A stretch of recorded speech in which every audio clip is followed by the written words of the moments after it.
Very firstly. Yeah, sure. Andoni, how are you feeling about your first Premier League game in charge of Liverpool, and what do you see as realistic expectations for the season now? I feel excited. I can feel it even in the atmosphere. When you train with the players, you feel like this week is a little bit different. We've been preparing friendlies, we've been preparing for other opposition, but this smells different, and looking forward to be there on Sunday and feel the pressure and start the competition. That is what we like. Yeah. Realistic expectations? I think you will put me for sure, the goals and everything. I want to be a really good team. I want to use the good players that I have in the best way, so they give us the chance, to fight for everything. Yes.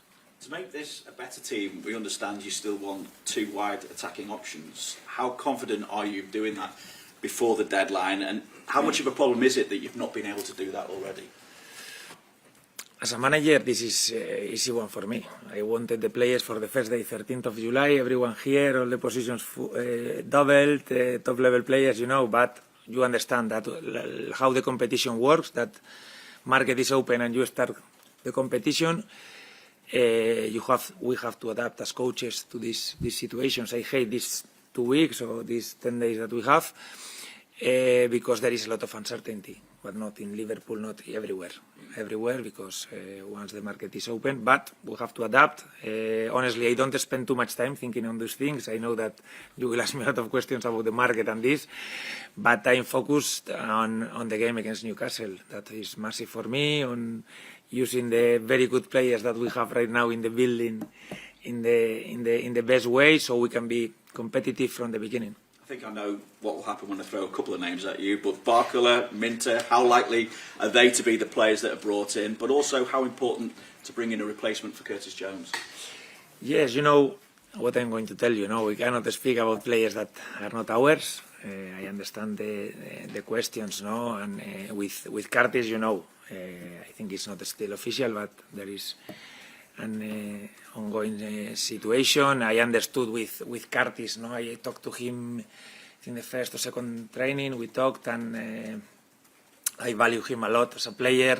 He loves this club. It was very clear since the beginning for me, but I understood that probably the outcome was gonna be what it has been at the end, And in terms of, you are asking me what we need, there are certain situations that for me are clear, that are especially now on the wing, because we don't have enough players like specific to play in those positions, and then after in other positions, I think we have to be open and open-minded in the market to see situations that honestly can improve our team. It's not about signing because we need a player here. No, it's about improving the squad, and we have very good players already here.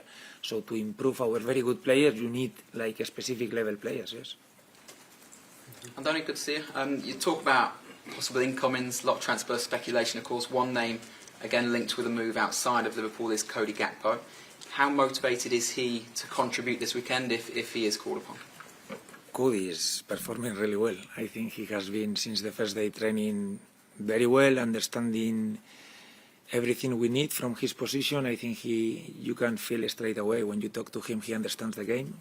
He's very smart, and he has been, one of our best players in the friendlies, but definitely he has been performing very well, and I cannot tell you the starting 11. The players don't know it, so I will never say it, but definitely he's in a great spot.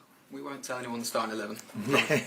I suspect you will. In terms of Newcastle this weekend, a new Premier League era for both clubs, both new managers, of course. Matthias Jaissler, what do you expect from a Newcastle team under him? Yes, I think Matthias, we knew him from before, but we've been, now that you play always the first game of the season, you overanalyze everything, even the teams that he has been coaching before. We don't have so many friendlies as a reference with Newcastle, but at the end, I don't think it changes too much the style. At the end, Newcastle will be strong in transitions, very fast players up front, physical team, especially at home. The atmosphere in St. James's Park is going to be strong. So we know it's not an easy game to start the season. So we have to be ready for that start, for that level of players, and I think we are preparing for these years. And just finally from me, is there extra motivation for a player like Alexander Isak, not just because of the Newcastle connection, but surely after such lengthy spells on the sideline, he must be chomping at the bit to prove his point in a Liverpool shirt? I suppose it's going to be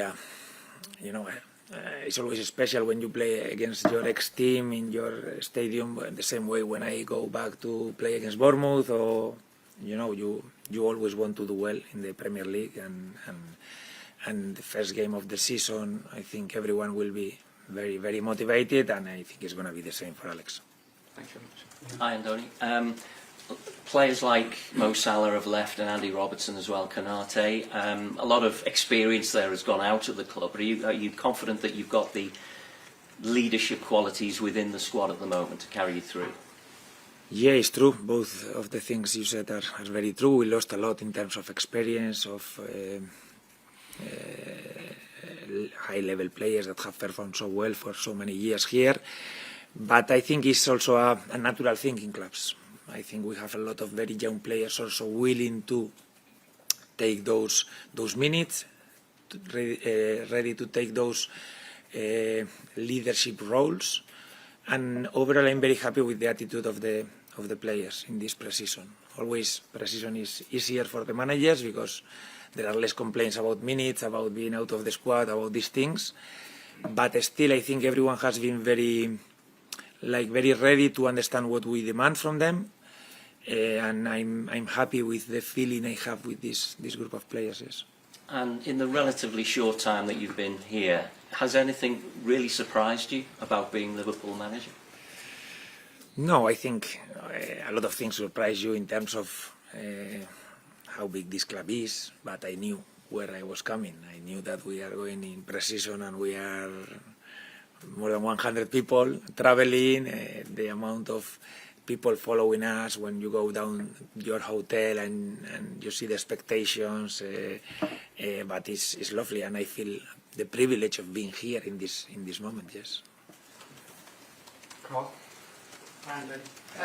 In terms of how you want the team to play, how close are you to being at that point? It's difficult to say it in terms of percentage, but I'm sure if you ask Matthias the same question, or a lot of the new managers that are coaching new teams, probably not at 100%, but I'm happy in terms of I think we are in a level where we can compete and we can win games and we can be still a good team. That we need to improve, definitely. We will improve and we will try to do it as quickly as possible, but there are always processes. And I think pre-season always is, you never know where you are. So we are willing to start also and know, because pre-season is, you change a lot, the teams, you don't know if the teams have gone strong, has gone a little bit weaker, they've been training a lot, they've been training less, so friendlies are, for me, a good reference, but not as good as the real thing that starts on Sunday, and I think we are in a good place. And can I just go back to Isak as well? He's currently your only sort of fit striker.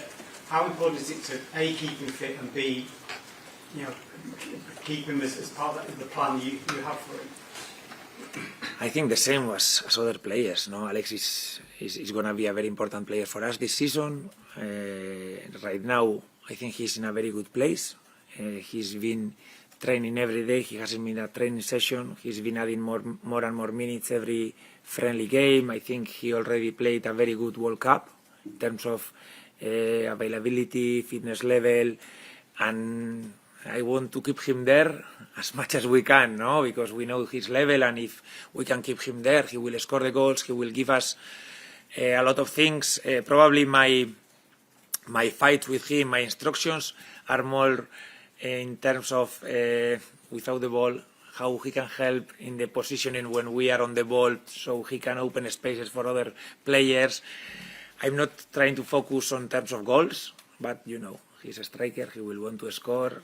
but I try not to judge the strikers because they scored or they haven't. Andoni, it says that you're going to face the first 6 games, 6 new managers, and you've spoken before about analysts being sort of underrated in clubs, and it's something obviously you pride yourself, and I think at Bournemouth you used to sort of cut your own videos as well. Is it the same here? What does the department look like, and how important is that particular department when it comes to the start of the season for you? Yes, for me, there have been a lot of managerial changes this last season. We are facing a lot of the new managers like me here in the first game, so there is an extra part of the job to do, analyzing how they've played in their previous clubs, even certain situations, set pieces, routines that they can use against us, things that they've been doing, and I think we are getting to know each other, no? With the analysts, the things that I like from every situation. I think we've had already 5-6 games in pre-season to try to arrive also in the best form to this first game of the season. We've been doing the same thing in the friendly, so now we are ready for when the competition starts. But as you say, for me, the analysts group are very important in clubs. I've come also with one analyst that has helped me this integration with their group, and I think we are in a good place. But I want us, the same as the team, to improve also our relationships, our connections, half time, these things, because it's the best way to help the players. And just one on Curtis, really. I think you said you spoke to him very early on. Was there a desire from your end to try and keep hold of him? Yes, I've never hid it. For me, Curtis is a very good player, very, very good player, but I understood straight away when he talked to me, his situation. He's coming from some years, no, kind of in the same position, same situation, and I didn't know in that moment, but it was a situation that could happen, and it looks like it's going to happen, yes. Hi, Andoni. Just going on from that, obviously you've lost a midfielder now. Obviously it's been a big pre-season for Trainioni. Is he someone who you feel can make that step up, or are you sort of being open-minded and seeing if there's an opportunity in the market as well? No, I'm very happy with Trey. Very, very happy. He has been very good in pre-season, not only in the games, even when he trains with us, he's facing top-level players and he's at the level. So I have no doubts with Trey. He will be very valuable this season for us, and I hope he plays a lot and he gives the level that I'm seeing everyday training, yes. No? Hi, Andoni. Following on from the question about Alex Isak, we've seen so far in pre-season, when he's been substituted, I think we've seen Will Wright play central striker, Luis Kumas, Federico Chiesa. We haven't seen Cody Gakpo, who in previous times at Liverpool has played as a central striker. Do you see him as an option in that position, and how would you overall assess your backup striker options, obviously, with Hugo Ekitike's long-term injury?